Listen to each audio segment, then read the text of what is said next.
So this is lecture number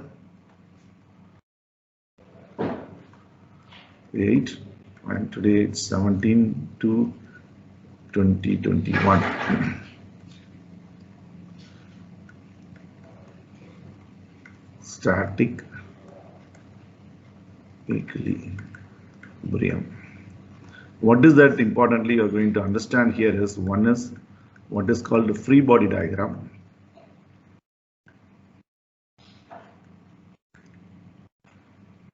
In short, we call FBD. And another one is called what is condition of equilibrium. Equations, condition of equations for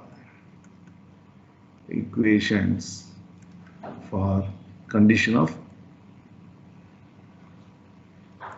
equilibrium. Also, you are going to understand what do you mean by two forces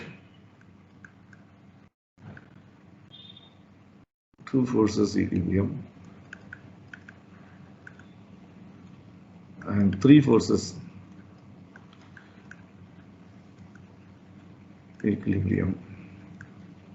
And in three forces equilibrium, you see that we are going to apply Lami's theorem, which is very convenient. All we are going to see in this particular lecture, right? So for that, let me just take this problem now. Let's consider sphere of 1000 Newton supported by two slopes, right? So I have a sphere now. This uniform sphere, that means the density remains constant. So you would have a center of the sphere, its weight acting down, which is 1000 Newton. This is 1000 Newton. And now this sphere is supported by two surfaces. See, I can't make this rigid sphere staying there. I want to make this to stay at a point. I need to support it. So I'm going to support this with the smooth surfaces. So I have here a surface contact, and I do also have here a surface contact. So look at now, this surface slope is 60 degrees and this surface slope is 70 degrees. So in absence of these surfaces, if I ask you what would happen to the sphere will fall down. It can't stay. But I have now the support, so it's nicely stacked inside the support and stays there. And the state of this sphere now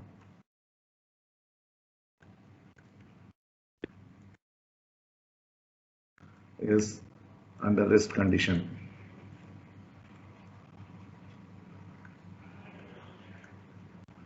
And this state is called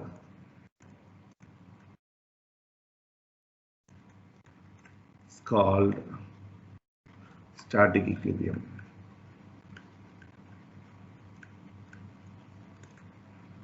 Correct? I hope you are following. So now what makes the static equilibrium? So if I ask you what is the resultant of the system shown, if I ask you, you would answer. So what is the resultant force?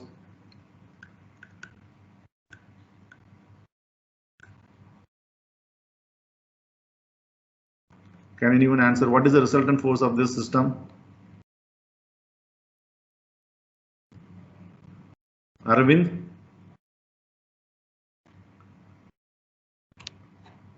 What is the resultant of this system? Manta? Sir, 0. 0. How do you say 0? See, then what is that you have understood from the previous classes? How do you say 0? Look at the system now. Is there any force appearing in the system? 1000 newtons. Yeah, so that is that thing. So now this diagram is called configuration diagram.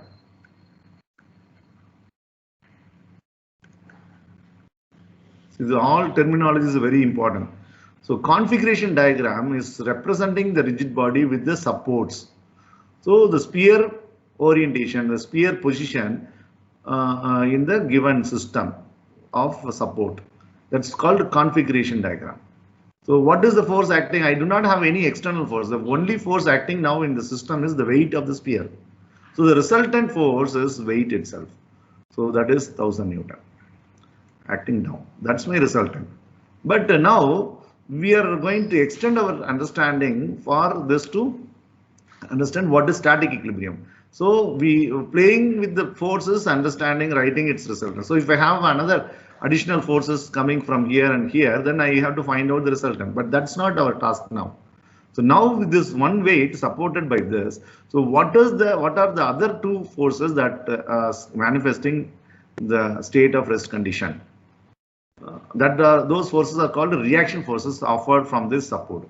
I'm going to draw now that in this diagram. That diagram is called a free body diagram.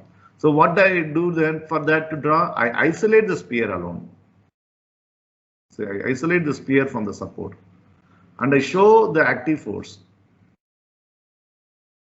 That is the load, weight of this 1000 Newton. And I have to represent my reaction forces.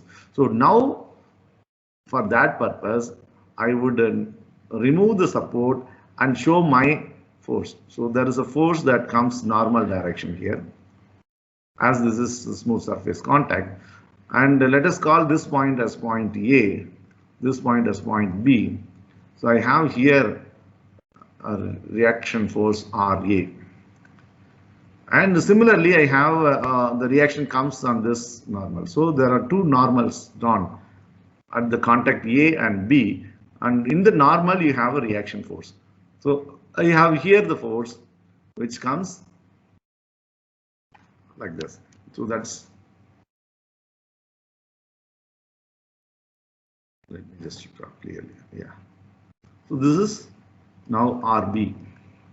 So one is RA, another one is RB. So now what is the direction of these forces? Reaction forces. That is very important, right? The direction of these forces.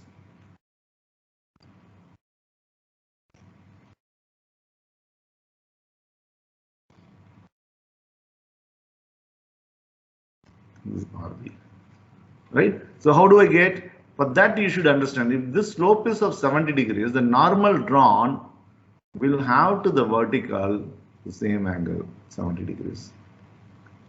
Here, this slope is on the right hand side is 60 degrees, so the normal drawn to the vertical will be with the same.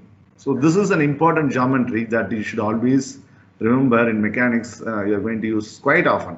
So if this is my slope theta, I draw a normal here. Normal will have to the vertical angle theta. So that is why I know now what are the direction here. So this should have, RA would have direction to the vertical 70 degrees. RB would have 60 degrees. Right? So this diagram is what is called a free body diagram.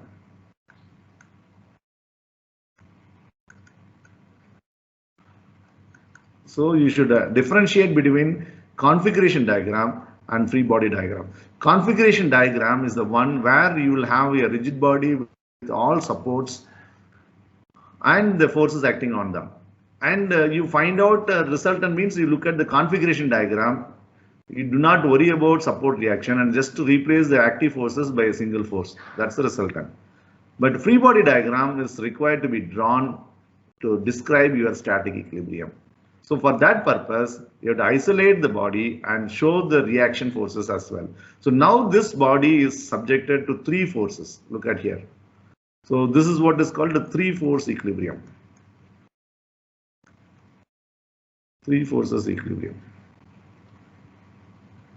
What is that specific? Why it is called a three forces equilibrium? When three forces are represented in a free body diagram, that three forces should essentially a concurrent force system or it can be parallel force system. Correct? So that is what is the important concept of three force equilibrium. So it should essentially form a concurrent force system. You can say either a concurrent force system or a parallel force system.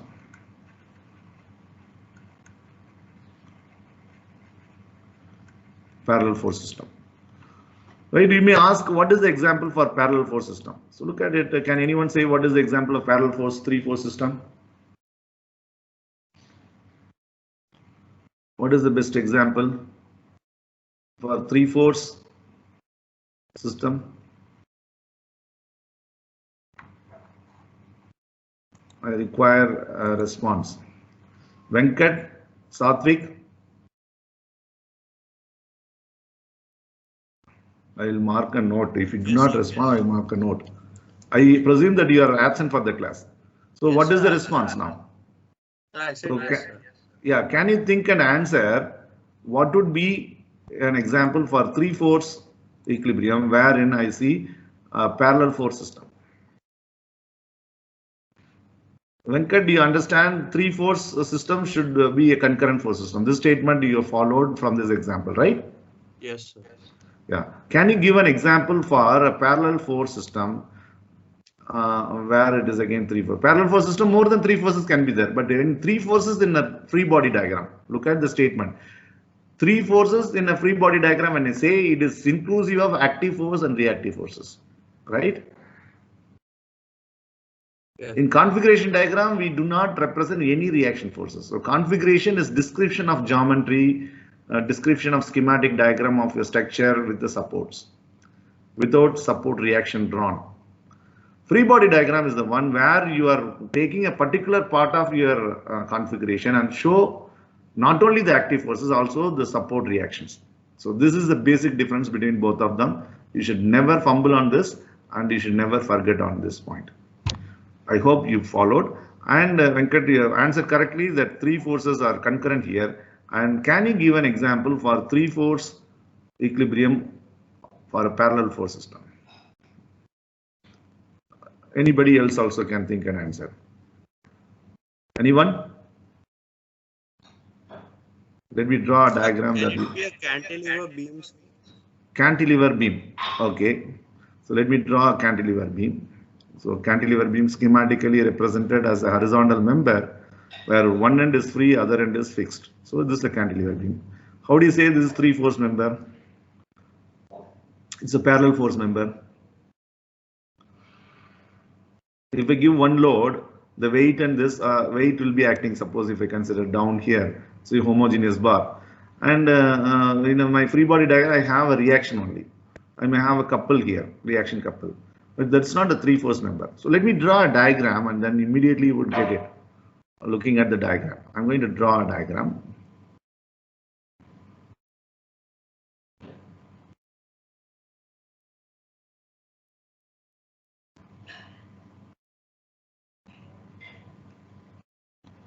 What is this?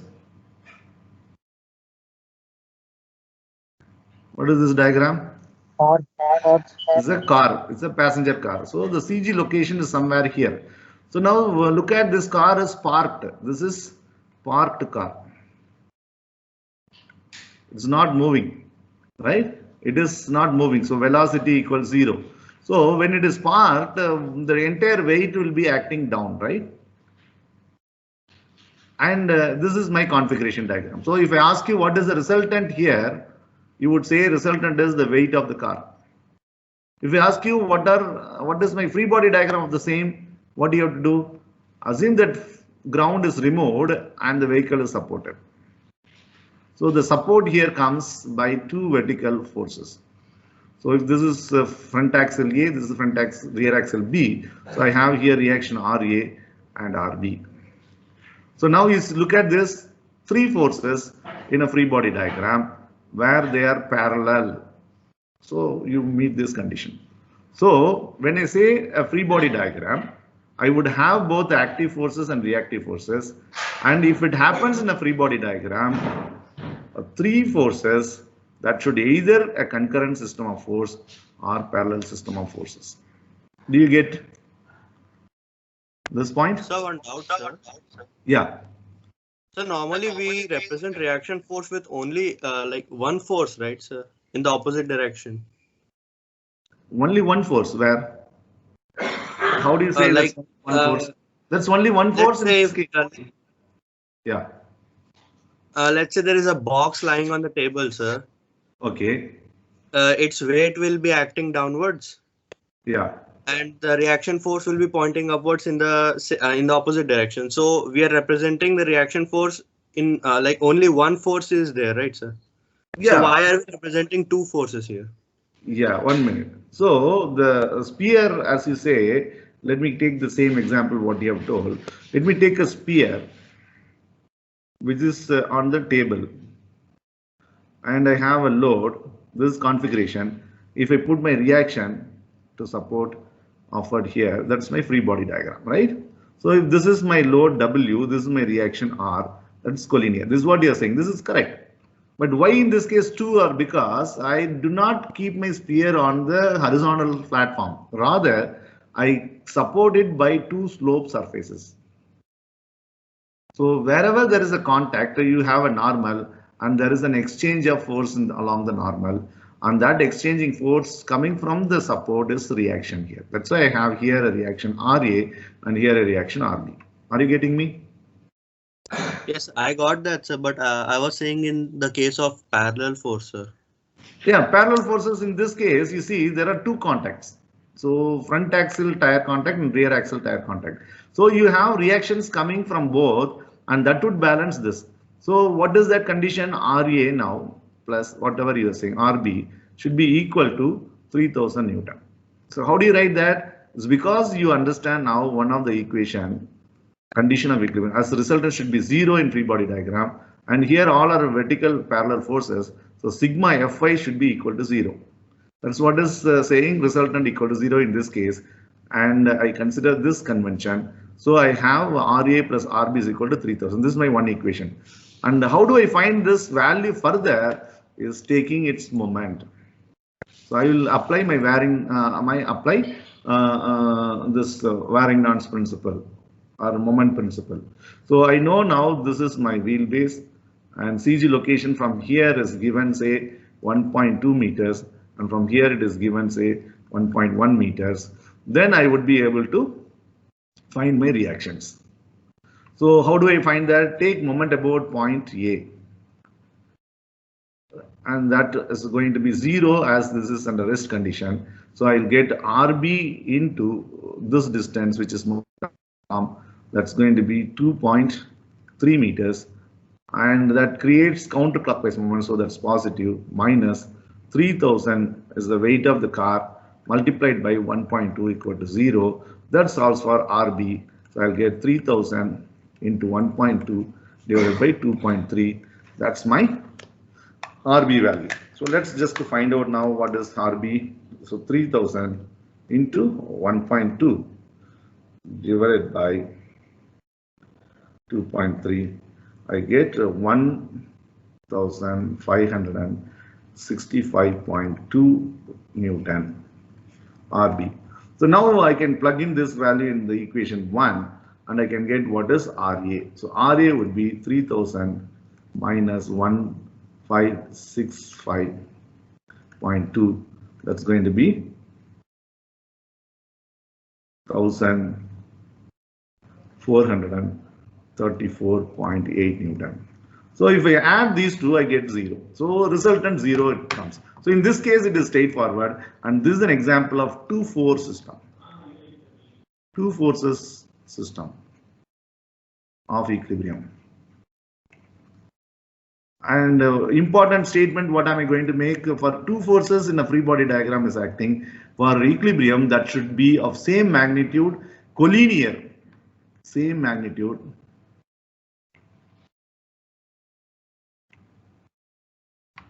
Collinear forces, so and opposite direction in direction. So this condition should be satisfied. So like we had made a statement, whenever I have a free body diagram of three forces, that should either be concurrent in this case or parallel in this passenger car case. Or whenever there is two forces acting in a body, in a free body diagram, that should essentially made by same magnitude, collinear opposite sense forces. So you can also take this example of cantilever. So cantilever, it's very thin cantilever, and weight of that, if I neglect for a time being, compared to that of the pull load P, what is acting on one free end, I neglect weight compared to this magnitude, and it's very stiff wire in a mechanical system where I pull this free end, other end is fixed. Now, what is the resultant? If I ask, what do you do? It's P, you write. Resultant here is P, say some 10 kilonewton load. So you say 10 kilonewton. Resultant in this case is 10 kilonewton to the right, like that is right. But what is my free body diagram? So free body diagram, I'll have to remove the support and draw the reaction force. So when I pull this, when I remove this and I pull one end, this support would resist that. So I would have here my reaction at this fixed end A, RA. So see, these two are collinear now. So RA equals P. They are of same magnitude, opposite in nature, collinear. So static equilibrium ensues. So free body diagram when I draw, I will have like this. If my load in the cantilever, for example, if I have my cantilever, instead of having an axial load of the previous case, what is that is called an axial load. Where this, sorry, this slipping. Where we had called that as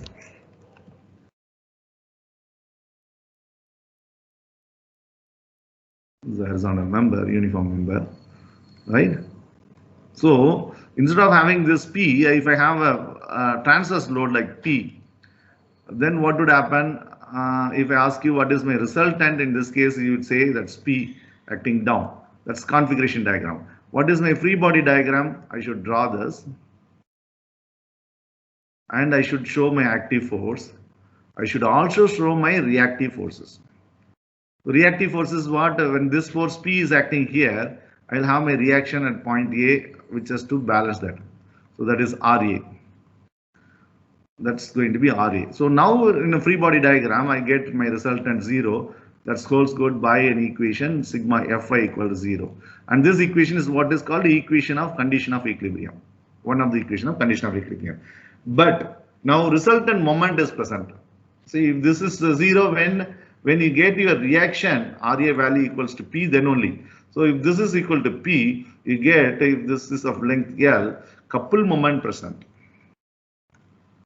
That's going to be P times L clockwise couple. So that would make this to bend, but that should not happen. So that would resisted by this fixed end, and I will have a couple reaction here, MA. So the fixed point would have reaction forces as well as reaction moment. So this is my free body diagram of a cantilever. The same load in the previous case, what we consider as axial load, horizontal direction. At that time it was 2-force member, but now it is couple. It's not a 2-force member, it is a couple member. So you have a couple reaction present here. Resultant force is 0, so 2-force and couple present here, right? Couple reaction present. So this is how you should differentiate and understand case to case the problem. Any doubts at this point of time? Anybody? Venkat, Satvik? Yeah, any doubt, Venkat? Arun M? No doubt. Arun M? Yes, sir. Aravind E is there? It's not joined. Okay, so let's just now go ahead with the additional problem, right? Yeah, so you have a clarity of 2-force member and 3-force member, right? 2-force member condition, 3-force member condition, Now let me solve the problem of this. So you have posed to this 3-force member 2 problems. One is the sphere supported by 2 slopes. Another one is this passenger car. So here it's a parallel force system that we solve now for the unknown reactions. Now how do you find out RA and RB for this sphere case? So let me just explain that and then continue with the next problem. So considering that previous problem, let me draw the free body diagram. So when I say it's a free body diagram, you are knowing that I have to put my active force 1000 Newton, and I have to put the reaction forces as well. So the reaction force here, which was this inclined 70 degrees to vertical, is RA, and there is a reaction force here, RB, which is inclined 60 degrees to vertical. So you have to solve this. So when I have this free body diagram with the three forces concurrent, I would represent this in a convenient fashion. So here it is convenient that all arrowheads points to the point, or all arrowheads coming out of the point. So I will always prefer that representation of three forces coming out of the point. So if I take this is my concurrent point, with 1000 Newton I would slide. That's what is principle of transmissibility of force. I can slide this. This is center of my sphere. This is pushing. So I can also pull it down. So I can take this down and draw this. That is 1000 Newton. Similarly, RA I am sliding along with that. Bring the tail of this RA to point O. So when I bring that here, it is going to be like this. So this is my RA. And see its direction I am representing to the vertical as 70 degrees. And then I take this tail of RB to point O and I draw that. That's my RB. And that inclination is 60 degrees. So like this I represent it. So this is the free body diagram, and actually representing the point of application of the forces. But I would always prefer to redraw this once again in this fashion. Why? Because it's easy to apply a theorem called Lami's theorem. Lami's theorem. So this theorem is applicable only for three forces free body diagram. If you have four forces, you can't apply Lami's theorem. You have to go for system called condition of equilibrium. So if it is happen to be concurrent system, you would have resultant zero in concurrent system would yield two equations, sigma fx is equal to 0 and sigma fy equal to 0. That's for, these are the two equations for concurrent system. You can also apply this two equation here and you will have these two unknowns solved. But we would also know application of Lami's theorem because very convenient, particularly you are going to solve friction problems involving wedge frictions. So you would see this application is quite useful and it will avoid many mistakes that would normally happen if you are going for resolving and composing. Right? So this sigma fx and sigma fy is 0. If I have a parallel force system which is not a particle ideology, it's not concurrent. In such cases, I would have an additional equation sigma m equal to 0. So that's what is an additional equation. So the three equations for parallel force system, which you have seen just now for a passenger car. So that is the part. Now, since it is a concurrent system of forces and three forces, I would apply Lami's theorem. So what does that Lami's theorem state now? You see that if I have three vectors represented like this, Lami's theorem state the magnitude of one vector, say for example 1000, divided by sine of angle included by other two vectors. So how much it is? 130 degrees. Should be same as other vector ratios, RA. So this vector divided by sine of angle included by other two vectors. So how much it is? 180 minus 60. So sine 120 degrees. And RB by sine of angle included here, it is sine 180 minus 70, 110 degrees. So this ratio holds good, and that's what is Lami's theorem. So Lami's theorem states when three vectors are concurrent coming out of the point, then the ratio of magnitude times the angle included, sine of angle included by other two vector is remain constant, and it shows like this. So this helps us to straight away solve for RA, which is nothing but 1000 sine 120 degrees by sine 130 degrees. and you would have for RB, which is 1000 sine 110 degrees by sine 130 degrees. So this solves for this. Let's solve. So 1000 into sine of angle 120 degrees divided by sine of angle 130. That is 130.5 Newton. And this is 1000 into sine 110 divided by sine 130. It is 1226.7 Newton. So this is how you can find out the answers. So you have any doubts at this point of time? Do you have any doubts at this point of time?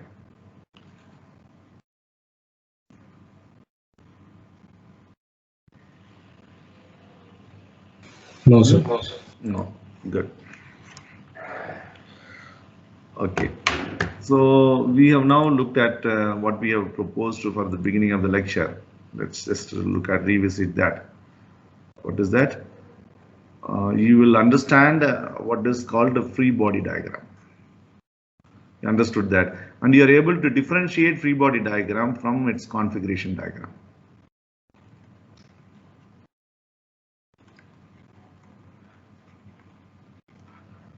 What is the difference? It will only show active forces and the geometry and the supports, right? Support won't be removed. Whereas in free body diagram, you have both active and reactive forces. Reactive forces. So this is very important difference. And then you understood what you mean by equation of equilibrium, equation of condition of equilibrium or equation of equilibrium. There are three: sigma fx equal to 0, sigma fy equal to 0, and sigma m equal to 0. So when you say this is all vectors, right? When you say resultant vector 0, you have 2. So this all three equations for planar system again. Planar system. All these forces in the free body diagram should be in a plane. Then you have this. So if it happens to be concurrent system of forces in free body diagram, only these two equations are sufficient. If it happens to be general force system or parallel force system, addition to these two, you also require this third equation, and that is essentially that we looked at with an example of car problem of today's discussion. And in this process, you have understood what do you mean by two-force equilibrium, looked at a cantilever of axial load acting. So you would say, you would immediately solve such problem in your strength of material class. So you are going to do an important test called a tensile test. So you are going to pull your steel bar held in the chuck of your universal testing machine. So one end will be held and other end will be pulled by hydraulic means.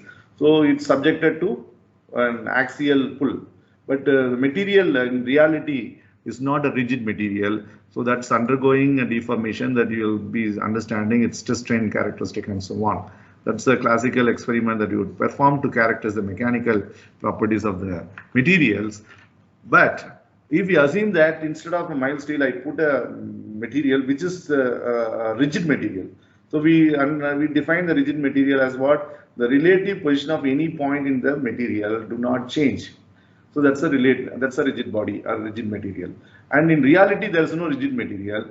For understanding mechanics principle and application of these fundamental concepts and basic concepts and fundamental principles, we make an important assumption in the first course that the bodies are rigid and they do not undergo deformation.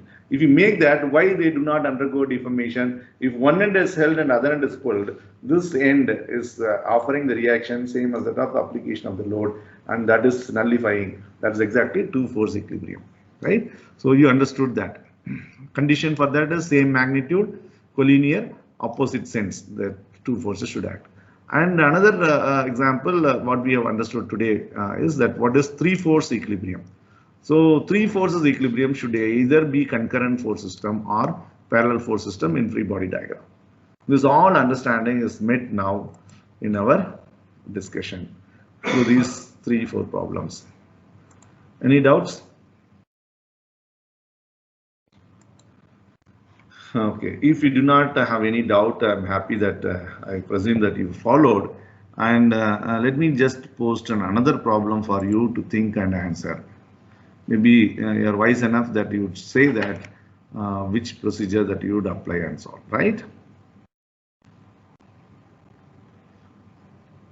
Let me